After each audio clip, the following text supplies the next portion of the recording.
नमस्कार दोस्तांनो.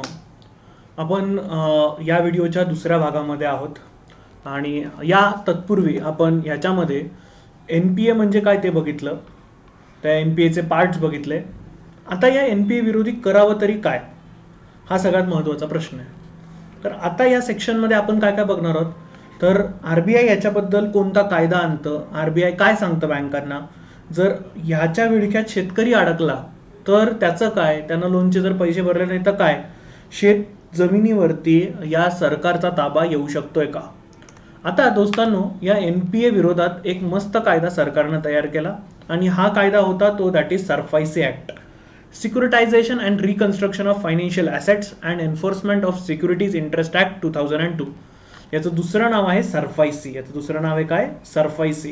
म्हणजे जर एखादी ॲसेट एन पी ए झाली, तुम्ही एखाद्या लोनचे पैसे भरले नाही आणि ती ॲसेट एन पी ए कॅटेगरीमध्ये गेली, तर त्याचं करायचं काय, याच्यासाठी हा एन पी ए कायदा आणला, याच्यासाठी हा सरफाईसी कायदा आणला गेला. त्याचं इयर जे आहे ते 2002 आहे. जो कोणी डिफॉल्टर आहे, ज्यानं कोणी अशा लोनचे पैसे भरलेले नाही आहेत, यांच्यासाठी या सरफाईसी ॲक्ट थ्रू एक ARC अपॉइंट केली जाते. ARC म्हणजे काय, ॲसेट रिकन्स्ट्रक्शन कंपनी. एकदम चांगल्या आणि मराठी भाषेत सांगायचं ठरलं तर ते असतात दॅट इज कर्ज वसुली पथक. तुम्ही म्हणाल सर लांबन नका लावू, ते शेतजमिनीचं काय होतं ते सांगा आधी. ते कळण्यासाठी आधी तुम्हाला हे कळावं लागेल की सरफाईसी काय ते. आधी एक क्लिअर झालं असेल तुम्हाला की जर एखादं लोन एन पी ए झालं, म्हणजे तो शेतकरी जरी असेल, त्याने बँकेकडनं लोन घेतलंय आणि ते बँकेकडचं लोन त्यानं रिपे केलं नाही, तर असं लोन बँकेच्या कॅटेगरीमध्ये N P A, non performing asset समजलं जातं. ॲसेट आहे पण ती परफॉर्म करत नाहीये, त्याच्यातनं बँकेला व्याजही भेटत नाहीये आणि त्याच्यातनं बँकेला मुद्दल पण भेटत नाहीये. या दोघांपैकी एक काहीही बँकेला भेटत नाहीये, तर अशा कॅटेगरीला ती ॲसेट होती N P A, non performing asset. त्याच्या विरोधी कायदा तो म्हणजे हा सरफाईसी ॲक्ट. आता अशी एन पी ए झालेली जमीन किंवा एन पी ए झालेली ॲसेट किंवा काही, गाडी असू दे, घोडा असू दे, ट्रॅक्टर असू दे, काय जे काय असायचं ते असू दे, ते अशा ARC ला अपॉइंट केलं जातं, ॲसेट रिकन्स्ट्रक्शन कंपनी, कर्ज वसुली पथकाला अपॉइंट केलं जातं आणि त्यांनी आता बँकेला हे पैसे काढून द्यायचे असतात. आता जरा नीट बघा, हे एन पी ए जेव्हा लोन होतं ना, अशी ARC जेव्हा स्टँड करते, ॲसेट रिकन्स्ट्रक्शन कंपनी, तेव्हा 90 दिवसांनी ते एन पी ए झाल्यानंतर पर्टिक्युलर टाइम फ्रेम, प्रत्येक लोनचा टाइम फ्रेम हा वेगळा असतो. जर तुम्ही गाडीचा विचार करायला गेलात तर गाडीचा टाइम फ्रेम वेगळा आहे. ॲग्रिकल्चर जमीन जर असेल तर 2 क्रॉपिंग सीझन सोडल्यानंतर ते एन पी ए कॅटेगरी पकडली जात असते की 2 क्रॉपिंग सीझन त्या माणसानं पैसेच नाही भरले, मग ती एन पी ए कॅटेगरीमध्ये चालली जाते. घराच्या बाबतीमध्ये असं असतं. आता आपण पर्टिक्युलर बोलतोय ते ॲग्रिकल्चर बाबत, तर मग आता इथे 2 क्रॉपिंग सीझन झाले. 2 क्रॉपिंग सीझन म्हणजे 90 दिवस येणार नाही. आता ते 2 क्रॉपिंग सीझन त्या प्रत्येक क्रॉपबद्दल, ते जे काही तुम्ही पीक घेता त्याच्याबद्दल वेगळं असतंय.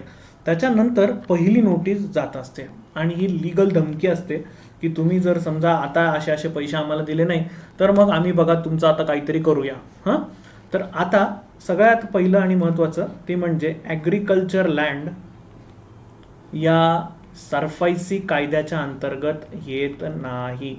त्याच्यामुळे दुसरी लीगल नोटीस जात असताना त्यांना फक्त पैसे भरा, शेतकऱ्याला फक्त पैसे भरा असंच सांगितलं जात असतं. जर ॲसेट वेगळ्या असतील, म्हणजे काय, आत्ता इतक्यात आपण बोललो ट्रॅक्टर असेल, घर असेल, शॉप असेल, अशा जर ॲसेट वेगळ्या असतील तर पहिली नोटीस आणि दुसरी नोटीस हे ज्यानं लोन घेतलंय त्याला पण जाते आणि त्याच्यासोबत ज्यानं कोणी गॅरंटी घेतली आहे लोनची त्या गॅरंटरला पण नोटीस जाते. आता दुसऱ्या नोटिसीमध्ये तुमच्या प्रॉपर्टीची किंमत सांगितली जाते की बाबांनो, तुमच्या प्रॉपर्टीची मार्केट व्हॅल्यू 1 लाख रुपये, त्या 1 लाख रुपयापैकी जर समजा तुम्ही आम्हाला 20,000 रुपये भरलेले आहेत, हां, तर आता या 20,000मध्ये बघा तुमचे हे असे 80,000 रुपये आहेत, तुम्ही आम्हाला ते देणं बाकी आहे. सर्वात पहिलं आणि महत्त्वाचं सांगतोय मी तुम्हाला, जर लोन 1 लाखाच्या खाली असेल तर ते सरफाईसीच्या कॅटेगरीमध्ये जात नाही. ठीक आहे, म्हणजे ह्या पण कारणानं तुम्हाला सूट भेटू शकते आहे. जर लोन 1 लाखापर्यंत असेल तर ते सरफाईसी ॲक्ट थ्रू जात नाही, तिथे ARC अपॉइंट करता येत नाही. असं ॲज्युम करा की ती ह्या प्रॉपर्टीची व्हॅल्यू जी आहे ती 10 लाख रुपये आहे. हे मी तुम्हाला उदाहरण देण्यासाठी 1 लाख रुपये आधी सांगितलेलं होतं. आता आपण उदाहरण घेण्यासाठी 10 लाख रुपये घेतोय आणि त्या 10 लाख रुपयापैकी तुम्ही 2 लाख रुपये फेडलेले असतील. आता तुम्ही 2 लाख फेडले म्हणजे तुम्ही आता बँकेला 8 लाख रुपये देणं बाकी उरलेलं आहे. आता तुमच्या प्रॉपर्टीची किंमत, मार्केट व्हॅल्यू काढली जाते की ही 8 लाख रुपये आहे, तुम्ही आम्हाला पैसे फेडलेले नाही आहेत. आता त्या प्रॉपर्टीची डिरेक्टली निलामीची तारीख ही लोक जाहीर करतात. परत एकदा सांगतो, याच्यात शेतजमीन येत नाही आहे. बाकीचे ॲसेट त्याच्यामध्ये येतात, आहेत घर, शॉप. त्याच्यानंतर जर तुम्ही ट्रॅक्टर घेतलेला असेल, गाड्या विकत घेतलेल्या असतील, तर निलामीनंतर जर समजा ती ॲसेटची व्हॅल्यू 10 लाख रुपये होती, तुम्ही बँकेला 2 लाख रुपये फेडले, 2 लाख बँक तुम्हाला परत करते आणि 8 लाख स्वतःकडे स्वतःच्या लोनचे ठेवून घेते. ह्याच्यामध्ये आता नीट लक्षात घ्या, अनटिल अँड अनलेस असं ती ॲसेट NPA होत नाही, तुम्ही अशी ती ॲसेट खेचून घेऊ शकत नाही सरफाईसी ॲक्ट थ्रू. दुसरं महत्त्वाचं, जे काही तुम्हाला नोटीस दिलेली आहे त्याच्यामध्ये तुम्हाला 60 दिवसांचा कालावधी दिला जात असतो. त्या 60 दिवसांच्या कालावधीमध्ये तुम्ही पैसे भरायचे आणि जर तुम्ही पैसे भरले नाही तर आणि तरच तुमच्यावरती अशी कार्यवाही केली जात असते. महत्त्वाचं म्हणजे ॲग्रिकल्चर लँड सरफाईसीच्या ज्युरिस्डिक्शनमध्ये येत नाही. त्याच्यामुळं फार्मर्सनं घाबरून जायचं कारण नाही आहे. काहीही तुमच्या शेतजमिनीला होणार नाही आहे. Next, the borrower has to fail to comply. आणि हे जे 60 दिवसाची नोटीस दिलेली आहे त्याच्यात जर त्यांना पैसे भरले नाही तर मग हे सगळं सगळं होऊ शकतं. मी तुम्हाला आत्ता इतक्यात उदाहरण दिलं की जी ही व्हॅल्यू आहे ती 1 लाखाच्या पुढची असली पाहिजे, तर आणि तरच ही ड्यू जो आहे तो तुम्ही बँक वसुली करायला आणि सरफाईसीच्या ज्युरिस्डिक्शनमध्ये जातं. आता जर सरकारनं पैसे भरले नाही तर म्हणजे शेतकऱ्यानं जर पैसे भरले नाही तर काय होतं हे सांगतोय मी. तत्पूर्वी जर तुम्ही चॅनलवरती आपल्या नवीन असाल तर आपलं चॅनल सबस्क्राईब करून घ्या, आपलं टेलिग्राम चॅनल जॉईन करून घ्या. शेतकऱ्यानं पैसे भरले नाही तर काय होतं, शेतकऱ्यानं जर पैसे भरले नाही तर त्याला लीगल नोटीस जाते आणि मग त्याला कोणत्याही प्रकारची सबसिडी भेटणं बंद होऊन जातं. जसं की पंजाबराव देशमुख योजनेअंतर्गत महाराष्ट्रामध्ये शेतकऱ्यांना 1% हे इंटरेस्ट सबवेन्शन दिलं जात असतं. इंटरेस्ट सबवेन्शनचा अर्थ काय असतो की जर बँकेने तुमच्या लोनवरती 4% व्याज लावलेलं असेल तर ते 1% कमी होऊन ते 3%नी तुम्हाला लोन भेटत असतं. आता असं इंटरेस्ट सबवेन्शन तुमचं जात असतं. ओके, हा एक मोठा इम्पॅक्ट तुमच्यावरती पडत असतो. पुन्हा तुम्ही लोन मागायला जाल तर आधीचे लोन आणि ड्यूज क्लिअर करा असं म्हटलं जात असतं आणि तुमचा सिबिल स्कोअर जो आहे त्याच्यावरती इम्पॅक्ट पाडला जात असतो. सो शेतकऱ्यांनी एवढं घाबरण्याचं कारण नाही की माझी शेतजमीन जाईल. या सरफाईसी ॲक्ट थ्रू ॲग्रिकल्चर लँड त्याच्यामध्ये येत नाही. शेतजमिनी या सरफाईसी ॲक्ट थ्रू येत नाही. हे नीट प्लीज सगळ्यांनी लक्षात ठेवा.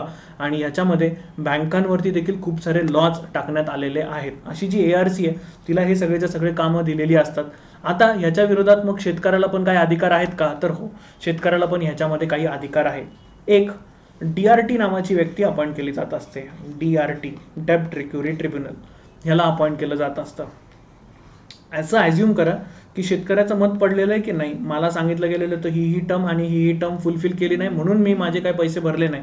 तर अशा डेब्ट रिकव्हरी ट्रिब्युनलमध्ये ग्राहकाला आणि शेतकऱ्याला किंवा तुम्हाला मला, ज्यांचं घर असं NPA थ्रू आलेलं आहे, ज्यांचा गाळा असा NPA थ्रू आलेला आहे, ज्यांची गाडी अशी NPA थ्रू आलेली आहे, त्यांना सगळ्यांना DRT मध्ये सुद्धा जाता येतं. ही एक प्रोव्हिजन सुद्धा DRT मध्ये करण्यात आलेली आहे. सो घाबरून जाण्याचं कारण नाही आहे. शेतकऱ्याची शेतजमीन ही that is SARFAESI act through काही खेचून घेतली जात नाही, त्याच्याबद्दल निर्धास्त असावं. बाकीचे जर लोन असतील तर मग ते सरफाईसी ॲक्ट थ्रू येत असतात, हे पण लक्षात घेण्याचं कारण आहे. ओके, चला, आय होप तुम्हाला या व्हिडिओमधनं खूप छान कळालेलं असेल. जर तुम्हाला कळालेलं असेल तर प्लीज आपला व्हिडिओ लाईक करायला विसरू नका. पुन्हा भेटूया एका नवीन व्हिडिओमध्ये. तिथपर्यंत जय हिंद, जय महाराष्ट्र.